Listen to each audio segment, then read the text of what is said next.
एक धुन 17 स्वर, भारत की पहचान आरडीसी की जुबान. From the heart of the camp to the ears of the nation, this is the voice of Red Hackle, a podcast of the cadets, by the cadets, and for the cadets. Today, we are honored to host Senior Under Officer Mohibul Islam of Jammu Kashmir and Ladakh Directorate. He is a true embodiment of a good head and a good heart. He balances academic excellence with true NCC dedication. From Guard of Honor to mountaineering, from national events to humanitarian relief, his nation-first commitment shines very brightly. Sir, it's an honor to have you here with us. तो sir हम जानना चाहेंगे कि आपकी NCC की journey कैसे start हुई? First of all thank you so much. मुझे फ़ख्र महसूस हो रहा है कि मैं आज अपना एनसीसी का एक्सपीरियंस आपके साथ शेयर कर रहा हूँ। रही बात मैंने एनसीसी क्यों जॉइन की, देखिए मुझे बचपन से ही शौक था adventure activities and defence serving करने के लिए। तो जिस डिस्ट्रिक्ट में मैं रह रहा हूँ, वहाँ पे एनसीसी नहीं थी। 10th क्लास से मैं एनसीसी को फ़ॉलो करते आ रहा हूँ with the help of social media. तो मैंने सोशल मीडिया पे एनसीसी को देखा है और उन एनसीसी में क्या होता है, डिसिप्लिन, लीडरशिप क्वालिटीज़ मैं फ़ोन पे देख रहा था। तो उसके बाद मैंने 12th क्लियर करके मैंने कॉलेज जॉइन किया। तो कॉलेज में मैंने एनसीसी जॉइन की। एनसीसी ने मेरी लाइफ़ में बहुत बड़ा इम्पैक्ट तो डाला और मतलब मेरी लाइफ़ चेंज कर दी। तो इस वजह से मैंने एनसीसी जॉइन की। सर डेफिनेटली आपके अचीवमेंट से पता चलता है इम्पैक्ट। तो सर आप स्पेशल नेशनल इंटीग्रेशन कैंप का पार्ट रह चुके हैं। तो सर आपका एक्सपीरियंस कैसा था उधर? देखिए मैंने 2 टाइम्स एसएनआईसी किया है। एसएनआईसी श्रीनगर 2024 एंड 2025। दोनों टाइम्स में मैंने गार्ड ऑफ ऑनर प्रेज़ेंट किया है एसएनआईसी में।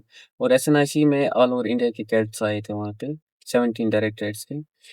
उसमें मुझे ये सीखने को मिला कि डाइवर्सिटी ऑफ इंडिया को मैंने करीब से देखने की कोशिश की और उसमें मुझे ये सीखने को मिला कि ग्राउंड लेवल पे इंडिया कैसे जीतता है।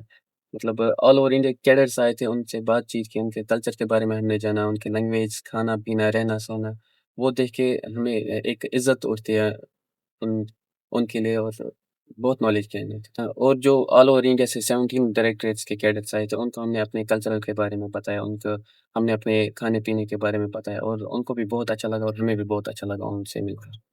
सर जैसा कि आपने बताया कि आप कई मौकों पर गार्ड ऑफ ऑनर का पार्ट रह चुके हैं और कई-कई बड़े डिग्निटरीज़ को आपने गार्ड ऑफ ऑनर प्रेज़ेंट की है।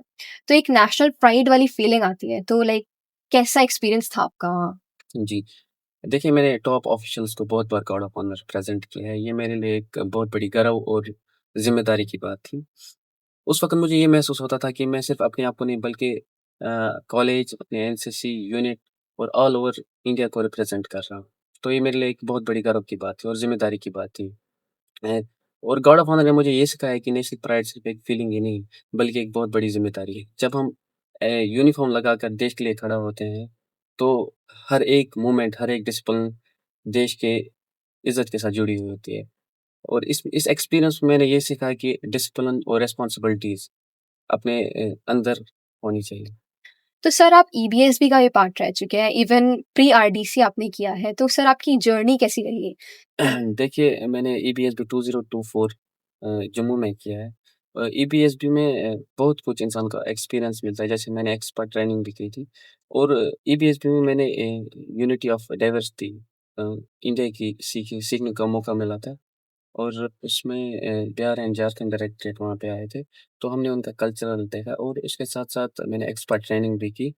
और मुझे ये जानने को मिला कि यू इंडिया की यूनिटी इन डाइवर्सिटी देखने को मिली, जिससे बहुत इंसान की नॉलेज गेन होती है।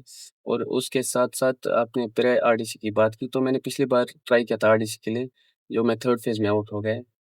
कुछ कारणों की वजह से, कुछ कमज़ोरियों की वजह से मैं आउट हो गया। फाइनली इस बार मैंने मेहनत की और आप देख सकते हैं अभी हम आरडीसी में। सर डेफिनिटली एक कैडेट को ऑब्वियसली डिटर्मिनेशन एंड परसिवरेंस की बहुत ज़रूरत होती है। जी, बिल्कुल। तो सर इस बार आप आरडीसी 2026 का पार्ट हैं और आपके इवेंट है फ्लैग एरिया इस बार आप पीएमआर कर रहे हैं। तो सर आपने लाइक कैसे प्रिपेयर किया उसके लिए एंड आपका एक्सपीरियंस कैसा जा रहा है अभी तक? देखिए, मैंने पिछली बार भी ट्राई किया था आरडीसी आने के लिए, लेकिन मैं सेलेक्ट नहीं हुआ, कुछ कारणों की वजह से, कुछ कमज़ोरियों की वजह से। तो मैंने उन कमज़ोरियों और कुछ कारणों की वजह से मैंने उनको दूर कर दिया, मेहनत करके मैंने इस बार सिलेक्शन पा ली और मैं इस बार पीएमआर और फ्लैग एरिया में सेलेक्ट हुआ और कुछ खूबियों की वजह से मैं फ्लैग एरिया में सेलेक्ट हुआ, वो भी एक बहुत बड़ी बात होती है। तो मुझे फ़ख्र महसूस हो रहा है कि मैं आरडीसी में आ गया। तो ये मेरे लिए और मेरे पेरेंट्स, मेरे डायरेक्टरेट, मेरे यूनिट के लिए बहुत बड़ी बात है। रही बात कि मैंने प्रिपरेशन कैसे की, 2 साल से मैं लगा रहा हूँ आरडीसी के लिए। मतलब एक शौक था, वो आज शौक पूरा हो गया। सर माउंटेनियरिंग कोर्स करना अपने में बहुत बड़ी हिम्मत की बात है और उसके लिए एक बहुत एंड्योरेंस चाहिए। तो सर आपने पहाड़ों से क्या सीखा? देखिए, आपने बहुत अच्छा सवाल पूछा, मैं वेट कर रहा था कि आप ये सवाल कब मुझसे पूछेंगे। क्योंकि मैंने आपको पहले भी बताया कि मुझे एडवेंचर एक्टिविटीज़ का बहुत शौक है बचपन से ही। मुझे एनसीसी के हेल्प से मैंने 2 कोर्सेज़ किए, एक बेसिक माउंटेनियरिंग कोर्स, एक एडवेंचर माउंटेनियरिंग कोर्स, और मुझे शॉर्टलिस्ट किया गया था प्री एवरेज सिलेक्शन के लिए, जो बाद में कैंसल हुआ वेदर की वजह से। पहाड़ों से मुझे ये सीखने को मिला है, कोई भी आपको लाइफ में चैलेंज मिले, उसको पेशेंस और हिम्मत के साथ फेस करें। और उसके साथ-साथ पहाड़ों में अगर आप कोई भी गलती करते हैं, तो उसकी कभी माफ़ी नहीं होती है। तो अगर आप कोई भी स्टेप अपनी ज़िंदगी में रख रहे हैं, तो होश-हवास और फ़ोकस के साथ रखें। तो ये मुझे पहाड़ों से सीखने मिला। सर आपने कारगिल विजय दिवस इवेंट में पार्टिसिपेट किया है, इवन चिनार बुक फेस्टिवल इस इवेंट में पार्टिसिपेट किया है, तो सर आप इसके बारे में इलैबोरेट कर सकते हैं? जी। देखिए, करगिल विजय दिवस 26 जुलाई को मनाया जाता है। मैंने 2 बार करगिल विजय दिवस में हिस्सा लिया है। अ, जब मैंने करगिल विजय दिवस में हिस्सा लिया, तो लेक्चर सुनने के बाद मुझे अंदर से बहुत मोटिवेशन हुई लेक्चर सुनने के बाद। और मुझे उस वक़्त ये महसूस होता था कि अगर हम आज आज़ादी और अमन के साथ जी रहे हैं, तो उनकी वजह से जी रहे हैं, क्योंकि उन्होंने इस देश के लिए बहुत बड़ा बलिदान दिया है। तो मैं यही कहना चाहता हूँ कि उन वीरों को मेरी तरफ से सलाम पेश है। रही बात चिनार बुक फेस्टिवल की, तो चिनार बुक फेस्टिवल 10 डेज़ का हुआ था श्रीनगर में। तो मुझे मौका मिला था उसका उसके अंदर पार्टिसिपेट करने का। तो एक एनसीसी कैडेट होने के नाते, ट्रेनिंग के साथ-साथ एक एनसीसी कैडेट को मेंटली प्रिपेयर भी होना चाहिए।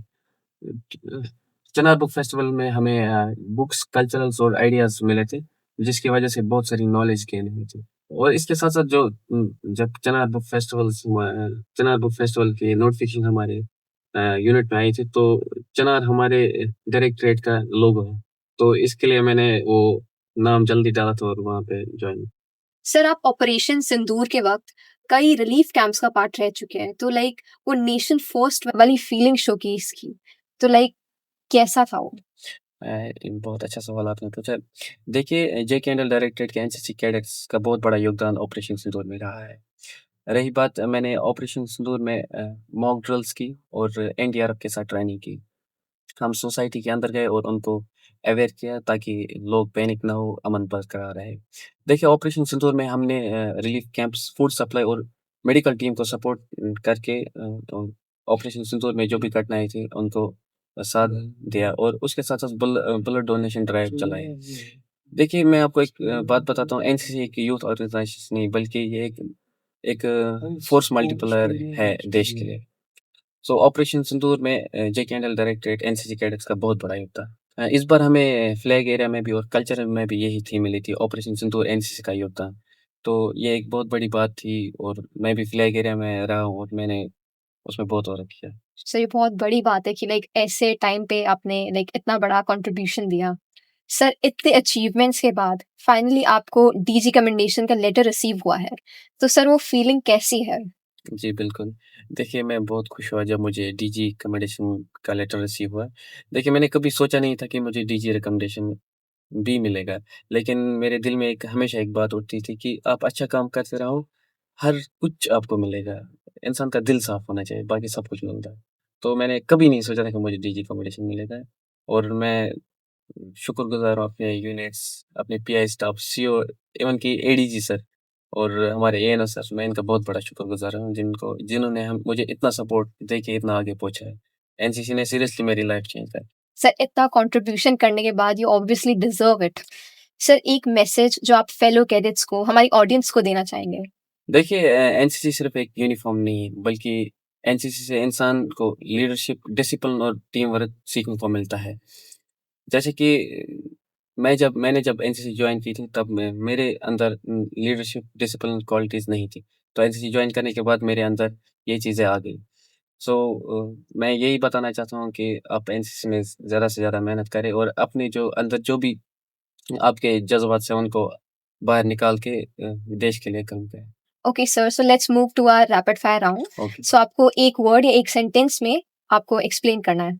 श्रीनगर ब्यूटी और mountain summit, mountains guard of honour और adventure, adventure biggest inspiration, parents and armed force one word for your NCC journey.